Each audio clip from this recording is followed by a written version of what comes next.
Assalamualaikum warahmatullahi wabarakatuh.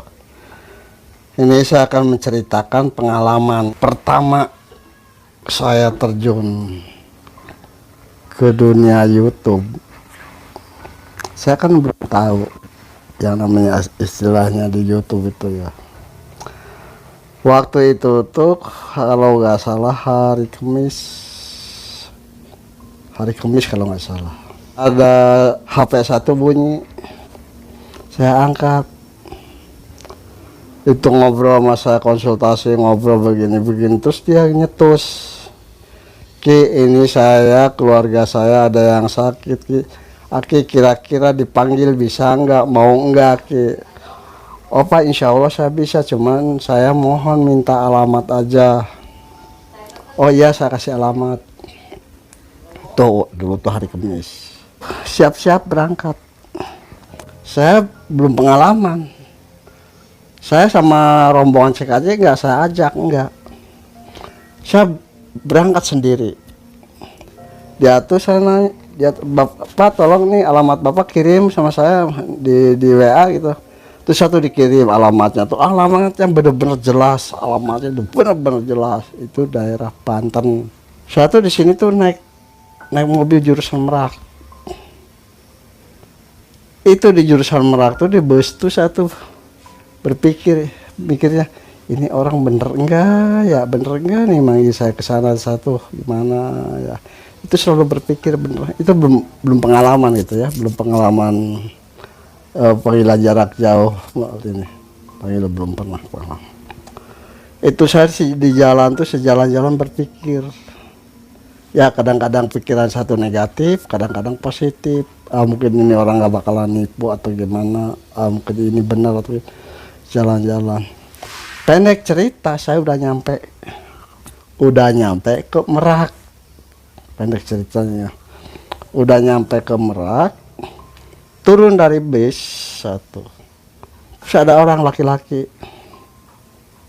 nyamperin. Dia nanya, ini ke Jambrong? Oh iya Pak, kok Bapak tahu? Ini saya disuruh ngejemput ini orang yang dulu. Terus alamatnya disamain bener, samain tuh bener. Saya tuh waktu itu tuh malam ya sekitar jam 9 malam lah. Saya percaya sama orang itu, percaya dikarenakan bahwa alamatnya sama. Itu saya ya naiknya tuh naik Avanza warna hitam. Udah Ki silahkan naik. Ya satu naik ya.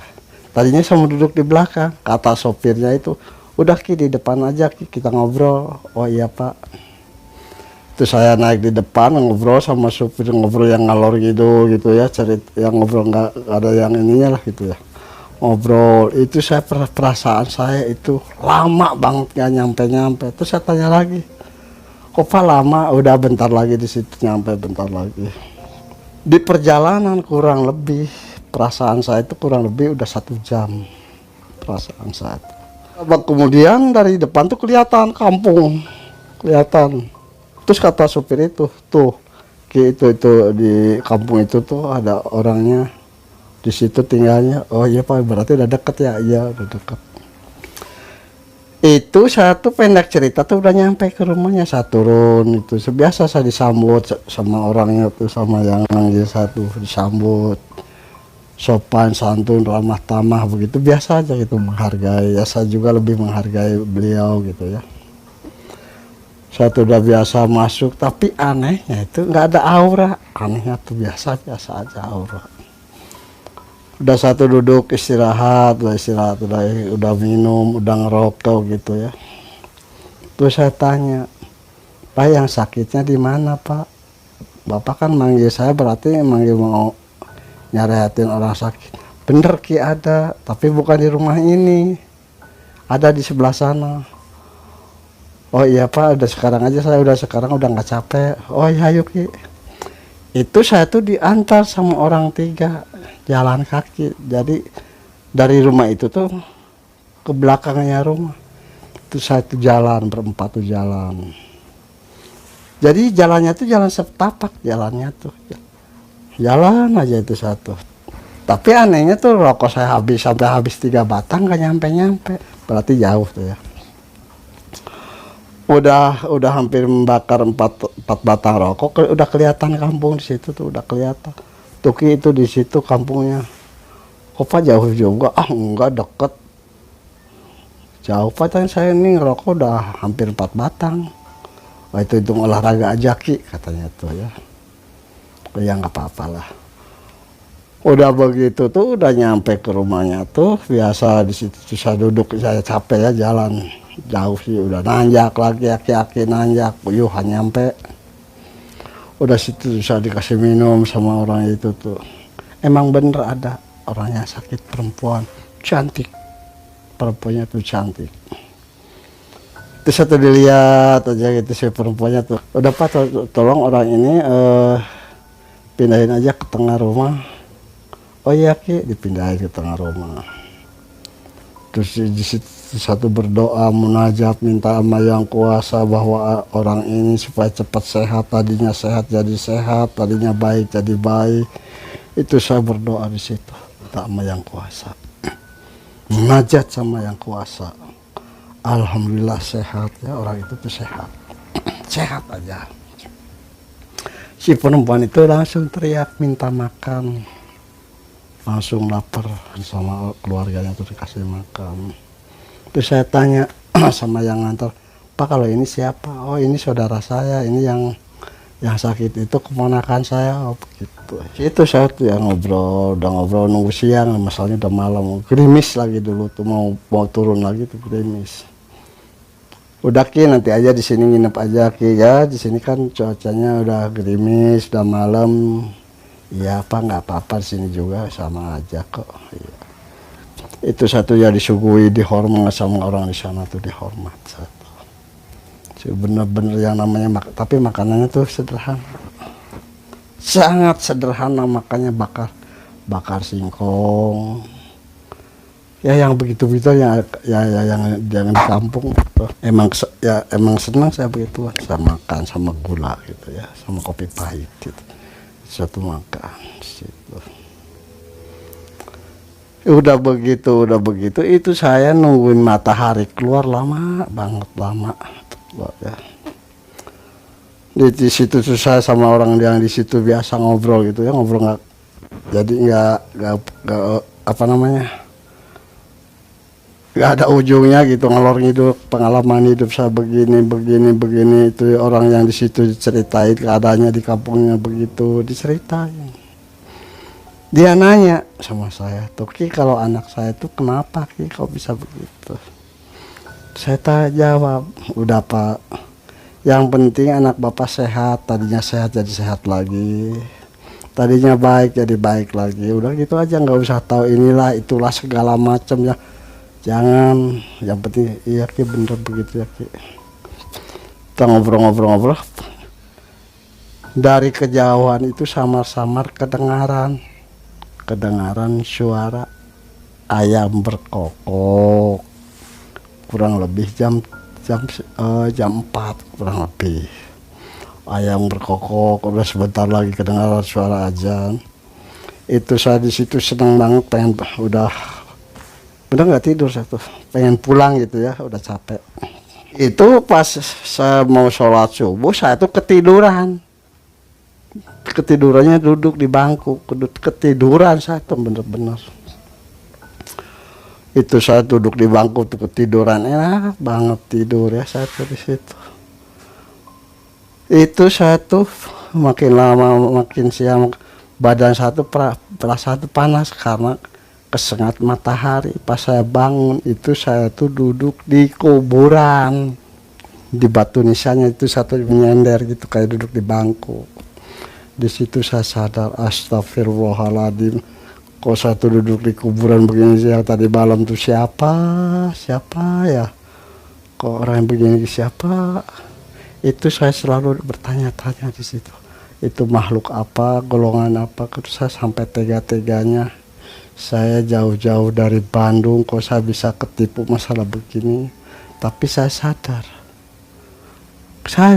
sadarnya kenapa? Mungkin perjalanan hidup saya tuh harus begini. nggak apa-apa, saya ridho dengan ikhlas. Itu saya tuh udah di situ langsung bangun diri lah, ngelihat kanan kiri sana kemari itu semua hutan belantara. Di situ tuh ada kuburan dua, ya kuburnya kuburan tua lah. Di situ tuh ada kuburan tua. Itu di situ nggak tahu arah mana barat mana timur, nggak tahu. Nggak ada jalan setapak pun, nggak ada di situ tuh, nggak ada.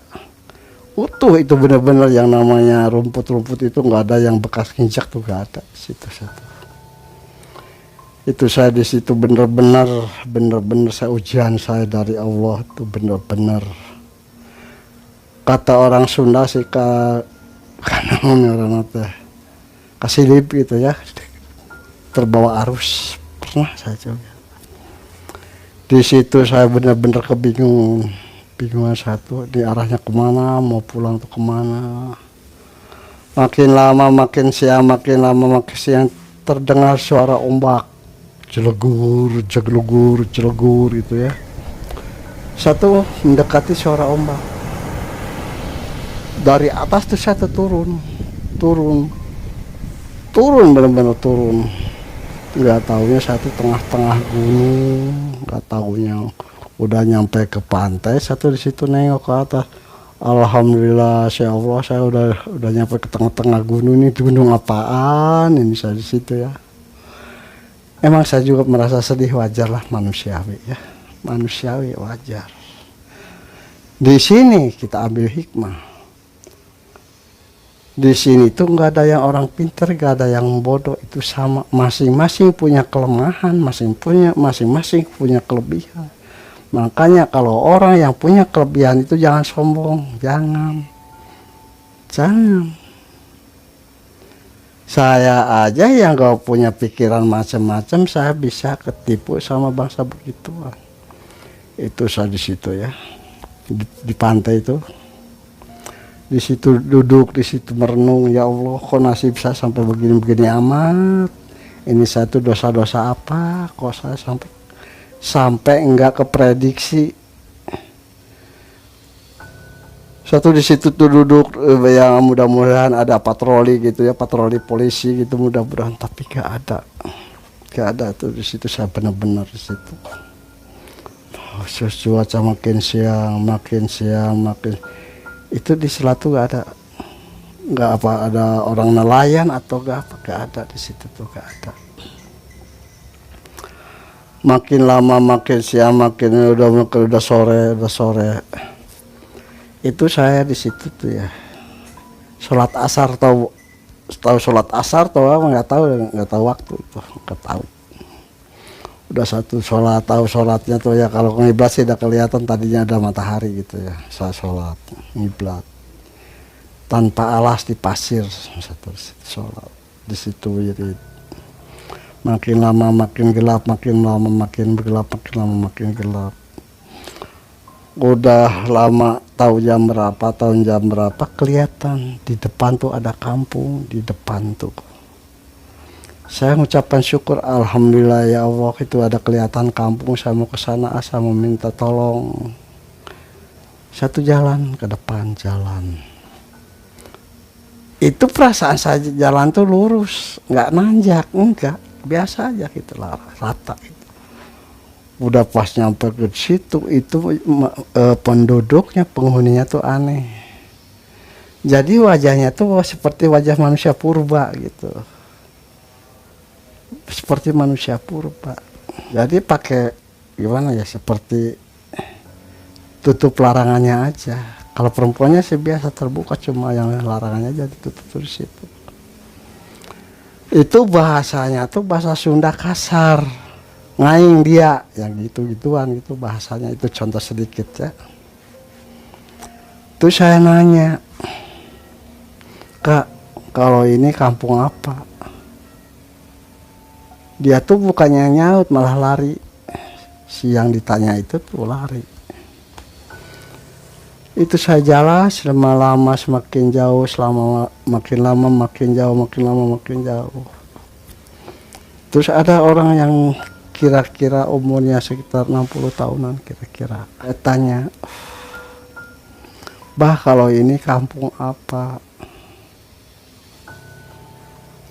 Itu tuh orang tuh senyum. Kalau ini ya, jadi saya nanya tuh, bah kalau ini kampung apa? Dia nyaut, suaranya tuh suara ki-aki, kakek-kakek. Kang, kalau ini namanya kampung. Ya ke kampung apa, bah? Itu orang tuh bingung, diem aja, dia mungkin mikir apa dikasih tahu atau jangan. Dia mikir, bah ini tolong kampung apa, bah? Tapi orang itu langsung nyaut, nah kalau bisa kamu, ini kampung ini namanya kampung. Itu ragu lagi si orang tuh, jadi nggak lepas, jadi kurang percaya.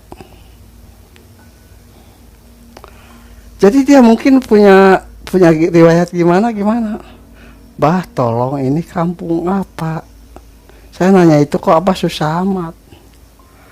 Jadi gimana ya Kong? Apa jadi ragu ngasih tahu alamat nama-nama kampung ini tuh? Enggak, gini aja bah, saya kan nggak punya niat jahat, apa kan tahu, saya tuh nggak punya pikiran jahat tuh. Gitu. Itu si orang kakek-kakek itu yang ngeliatin aja mas saya. Ya kalau kamu pengen tahu, ini namanya kampung Kraka. Kedengeran nggak sama kamu? Ini kampung Kraka. Kampung Kraka ke, bah? Emang kampung Kraka tuh ada di mana? Itu bahasanya tuh sebenarnya bahasa kasar, sebenarnya kita ganti pakai bahasa itu ya, Kraka. Itu kampung itu namanya kampung Kraka. Bah kok bisa ini namanya kampungnya kok aneh, kampung Kraka, apa maksudnya apa kan? Ya udah kamu, yang penting dikasih tahu ini namanya kampung Kraka. Kalau kamu pengen tahu yang sebenarnya kampung ini, kamu jalan ke sana ke depan, insya di sana nanti ada kepala suku, tanya sama orang itu, nanti dikasih tahu.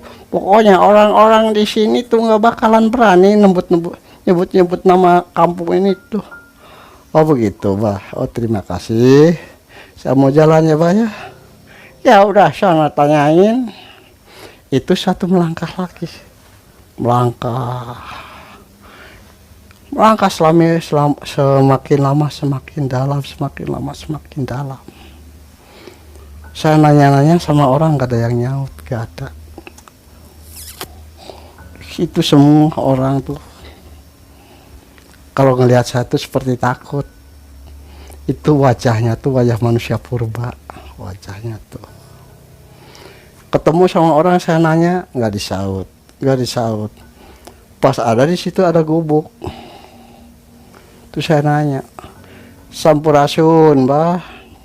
Dia nyaut, rampes. Silahkan kamu duduk di sini, masuk. Emang sama abah lagi tungguin, silahkan kamu duduk. Oh iya bah, terima kasih. Saya tahu kamu tuh emang sengaja kamu jauh-jauh sama abah tuh dipanggil ke sini. Sebenarnya tuh yang kamu tadi disyariatin sama kamu sebenarnya bukan manusia, itu bukan. Itu cucu abah. Oh begitu bah. Ini kira-kira itu bangsa apa, bah? Nah gini aja, bah ya. Saya mau nanya, kalau ini kampung apa, bah? Itu si orang itu senyum. Nah tadi udah dikasih tahu sama orang di sana bahwa ini kampung Kraka. Ah nggak mungkin, bah. Pasti ada kesananya, ada lagi atau kampung apa atau kamu udah kamu gitu aja, nggak usah tahu apa-apa. Udah ini namanya kampung Kraka. Bah tapi yang bener, bah, mas. Enggak, bah, satu pengen pulang, bah. Kemana jalannya, bah? Satu di sini kayaknya saya udah di kabur, di sana kan saya udah ninggalin keluarga. Satu ada panggilan kan, keluarga satu lagi nungguin saya. Ini saya di sini udah berapa hari. Itu si abah itu senyum. senyum makin lama makin lama makin lama. Itu si Abah tuh robah, wujudnya tuh robah, wujudnya robah, sebangsa kera gede gorila dia, tapi gorila besar gitu ya, sebangsa ya kera lah, kera gede gitu ya, tapi si kera itu bisa ngomong, jadi suaranya beda. Wahai manusia, kalau kamu pengen tahu, ini yang namanya Gunung Krakatau. Kera itu bangsa kera, bangsa monyet. Tau itu atau berarti nama ini gunung ini itu sebenarnya bukan Krakatau. Sebenarnya itu hanya sekedar yang ada ujungnya. Belum waktunya. Kalau udah tahu ujungnya ini, bakal tahu semua apa yang akan terjadi di daerah ini. Itu suaranya rupa. Itu saya di situ ya. Di situ saya di situ. Ya gemetar lah, wajar lah manusiawi ya. Itu monyetnya 3 besar. Itu yang tadinya kampung. Kampung hilang jadi hutan belantara. Hutan belantara di situ. Udah yang namanya nyamuk itu di Krakatau, waduh, udah gede banget. Itu saya di situ nggak bisa tidur, di situ saya mau turun gelap gitu ya, saya mau turun gelap. Itu saya tuh duduk di situ yang bekas tadi ngobrol sama si Eyang itu, si Abah itu tuh duduk di situ nungguin siang. Di situ saya minta pertolongan sama yang kuasa, wirid satu di situ, la ilaha illallah, la ilaha illallah, la ilaha illallah, terus satu wirid. Ya Allah, saya tolong lindungi saya ya Allah, ini saya di negara-negara apa, bangsa-bangsa apa ya Allah, tolong saya ya Allah, saya di sana banyak ada keluarga, kalau saya di sini sampai kejadian apa-apa ya Allah, mau diapain keluarga saya, pasti bakal nyari kemana arahnya. Ya Allah, terus satu berdoa di situ sama yang kuasa tuh berdoa. Wirid terus la ilaha illallah, terus wirid terus wirid terus. Makin lama makin dingin, itu cuacanya dingin tuh di Krakatau tuh dingin. Makin lama makin udah semakin lama tuh semakin dingin bener-bener dingin. Ya itu yang namanya nyamuk, waduh. Jaket kulit saya tembus. Itu linggisnya gede banget, panjang tuh nyamuk. Di situ itu saya selalu minta munajat sama yang kuasa semalaman suntuk. Udah paginya tuh udah mulai kelihatan sinar matahari tuh kuat kelihatan. Di situ saya mengucapkan alhamdulillah ya Allah, saya udah selamat, alhamdulillah. Udah begitu tuh saya sadar, nggak taunya saya ada di Cikoneng. Ada di Cikoneng, kan udah pernah saya cerita dulu yang waktu ada kendi itu, saya tuh ada di situ. Pas pagi-paginya tuh saya tuh ada di Cikoneng di situ. Satu kampung biasa. Di situ kan saya banyak yang kenal di situ tuh. Udah siang tuh saya turun. Itu orang situ banyak yang kenal sama satu, pada nanya, "Kak dari mana Kak? Udah dari mana aja Kak sekarang? Kak udah janggotan, udah tua begini." "Iya saya udah tua sekarang." "Kok kamu masih kenal sama saya?" "Iya Kak saya masih kenal. Kakak kemana aja, udah ditunggu-tunggu, udah puluhan tahun pengen ketemu gitu." "Ya sekarang ada izin Allah, ridho Allah, saya udah datang lagi ke sini. Ini hanya sekedar kebetulan, gak ada pikiran apa-apa. Saya mohon maaf, minta maaf sama orang di sini. Bukannya saya lupa, bukannya gimana, bukan. Dikarenakan saya tuh orangnya orang butuh, punya keluarga, jadi boro-boro untuk main keluyuran gak keruan. Gitu ya, mohon maaf. Mohon maaf sama orang-orang Cikoneng di sini." Itu saya di Cikoneng, waduh, disambut sama masyarakat, disambut benar-benar. Jadi seolah-olah kayak gimana lah, sangat dihormati, sangat dihargai. Wah, ditarik ke rumah ini, ditarik ke rumah ini, ditarik, wah orang tuh di situ ngaku, dikarenakan dulunya saya tuh di daerah situ tuh nggak pernah bikin macem-macem, nggak pernah bikin onar, nggak pernah. Jadi hidup satu bermasyarakat dulu tuh di situ. Tuh Cikone kan udah pernah saya cerita waktu ada itu. Terus satu akhirnya di situ nyampe. Terus saya ketemu, ya kalau orang-orang tuanya yang dulu sih udah pada meninggal semua, ini yang muda-mudanya gitu. Udah ketemu, kita ngobrol di situ, ngobrol aja biasa. Dari mana aja ini, banyak yang nanya itu. Itu saya tuh ya di situ banyak yang nanya, ya ditarik ke rumah ini, ke rumah ini, ke rumah ini, bener-bener sangat di aku tuh. Saya lagi berduduk begitu tuh ada yang datang, tua. Dia mungkin dengar dari orang mungkin. Itu satu dipanggil ke rumahnya. Kebetulan katanya kamu datang ke sini. Emang saya tuh seminggu yang lalu ngimpi kamu datang ke sini. Sekarang alhamdulillah kamu datang, tolong sekarang kamu datang ke rumah. Satu ditarik sama si Abah itu tuh. Namanya Abah Herman namanya tuh. Ya Abah Herman orang Cikoneng ya, ingat nggak saya?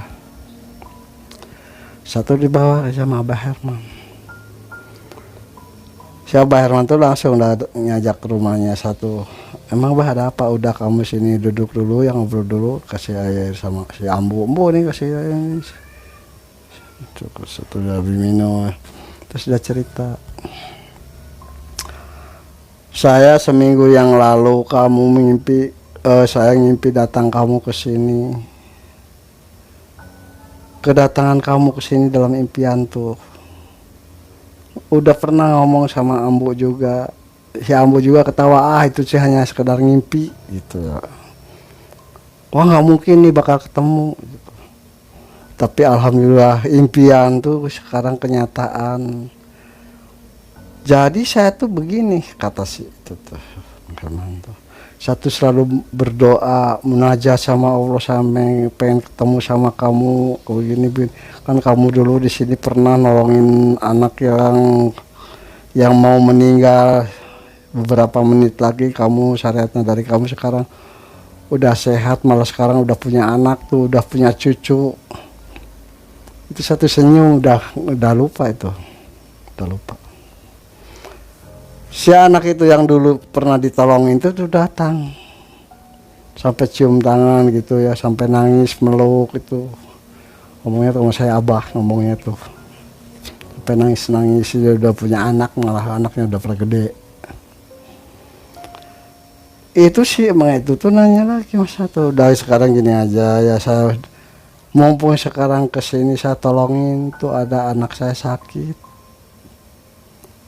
Mungkin karena pertolongan dari Allah, gini kamu tuh ya coba aja suruh aja keluar tuh orang. Itu si anaknya tuh keluar namanya tuh. Itu dilihat dari foto pertama, itu anak cantiknya amat, alhamdulillah cantiknya, bener-bener cantik. Tapi kenyataannya tuh si anak yang lagi sakit itu tuh umurnya dari wajahnya tuh sekitar umur 60 tahunan peot.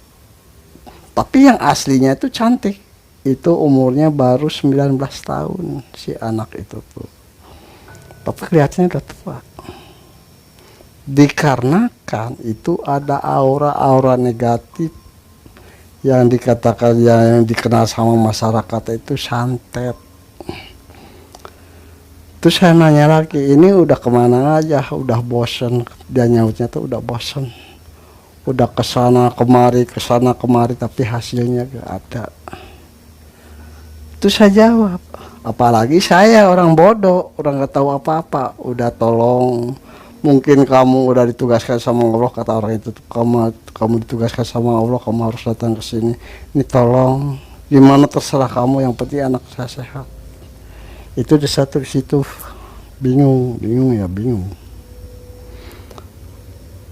Itu si orang tuanya tuh satu ngeliatin sampai nangis, mohon tolong gimana, kenapa dulu ini si ini sampai sehat lagi, masa ya sekarang nggak, udah berapa puluh tahun, mungkin kamu udah bertambah lah, inilah itulah segala macam, mungkin kamu nggak bisa lagi.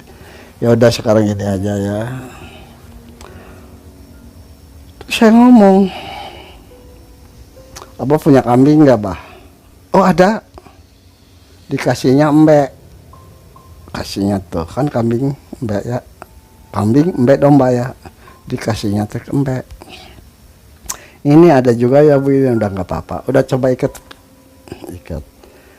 itu ya, itu saya walau itu saya di situ la haula wala quwata illa billahil azim, munajat sama Allah, munajat sekuatnya iman saya, sekuatnya tenaga saya, di situ berdoa munajat minta sama Allah. Itu satu pegang orang, jadi nggak dipegang, saya liatin aja, munajat satu minta.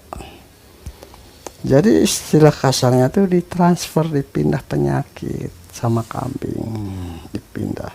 Itu si perempuan itu yang sakit itu saya suruh tutupin pakai sarung, ditutupin ngelihatnya geli, makanya saya tutupin, cuma yang ngelihatnya geli gitu, jijik.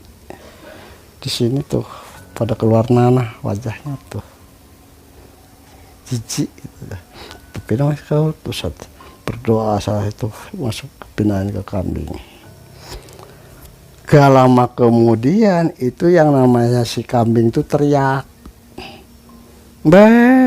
teriak kesakitan kayaknya sih. Itu saya terus minta berdoa sama Allah, minta terus munajat sama Allah, sekuat tenaga saya, sekuat iman saya di situ. Itu udah lama kelamaan yang si perempuan itu yang ditutupi pakai kain sarung tuh langsung, tadinya lagi duduk langsung niban, kubrag aja, pingsan gitu ya, pingsan kubrag.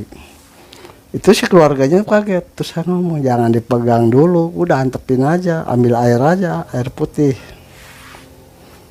Dia langsung ambil air putih segelas, terus saja berdoa sama Allah, langsung disiram. Udah kata satu, ini kambingnya bawa keluar. Udah bawa keluar, si kambing itu dibawa keluar. Itu nggak taunya si kambing itu yang di luar tuh teriak lagi, langsung mati waktu itu juga. Kalau ditelat dibawa keluar mungkin mati di situ juga. Pas dibawa keluar itu si kambing mati. Pas dibuka itu anak itu cantik lagi, alhamdulillah. Doa saya, minta saya sama Allah dikabul waktu itu juga. Si anak itu cantik lagi, lebih cantik, lebih segar lagi, alhamdulillah, berkat Allah, bukan berkat saya, berkat Allah. Alhamdulillah itu anak sehat lagi, cantik lagi. Itu kenapa? Itu akibatnya kesombongan, ketakaburan, dikarenakan orang kaya, dikarenakan cantik. Ada yang mau nolaknya keterlaluan. Kalau kita jangan terlalu nolaknya, jangan berlebihan lah, biasa aja, santai, belum niat nikah atau apa supaya enak sama orangnya. Jangan sombong, gak boleh. Itulah cerita pengalaman saya. Kita tutup sampai di sini dulu, cerita ini tamat. Sekian dan terima kasih.